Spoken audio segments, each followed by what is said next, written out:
在17世纪末，一个叫做约翰内斯·霍福的医科学生注意到了一种奇怪的疾病，侵袭着在国外工作的瑞士雇佣兵。这种病的发病症状包括疲劳、失眠、不规律的心脏跳动、消化不良以及发高烧。这些士兵通常不得不退伍。霍福发现，他们的病因并非躯体障碍，而是一种对他们故土的强烈思慕之情。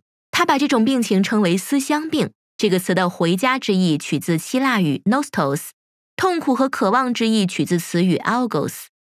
起初，思乡病被认作是一种只发生在瑞士的疾病。一些医生提出是阿尔卑斯山中连续不断的牛铃声导致了鼓膜和脑部的创伤。司令们甚至禁止他们的士兵唱传统瑞士歌曲，以防他们指引士兵擅离军队或者自杀。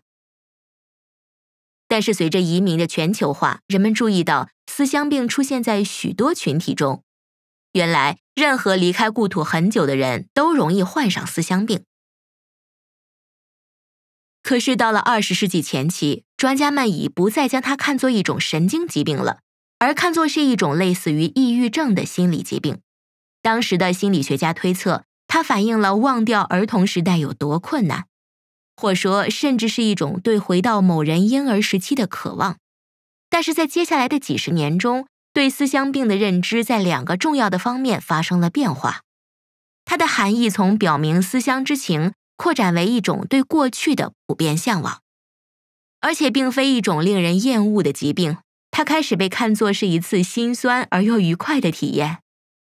或许与此有关的出名的实例，要数法国作家马塞尔·普鲁斯特为最了。他描绘了品尝一块自小时候起再没吃过的马德琳蛋糕是怎样触发了他温暖而强烈的感官联想。因此，造成我们对怀旧情节的看法改变如此之大的原因是什么？科技肯定与此有关。心理学由纯理论转变为更谨慎系统的观察实践。因此，专家们发现很多负面症状可能仅仅是与思乡病有关，可能仅仅是与怀旧情节有关，而非由它引起。实际上，除了在处于复杂的情感状态时，一个包含着失落与伤心的状态，怀旧情节并不总是使人沉浸在消极情绪中。恰恰相反，若是允许个体记下就他们个人而言，那些与他人一起的意义非凡而又有益的经历，那么怀旧情节有利于心理健康。研究发现，引起人们的怀旧情节有助于提高他们的自尊心和社会归属感，激励心理成长，甚至使他们变得更加仁爱。因此，并非一个心理痛苦的诱因。怀旧情节可以是一个帮助恢复的应对办法。例如，当人们陷于消极的情绪状态时，他们倾向于自然而然地回想过去，借此减轻痛苦并恢复健康。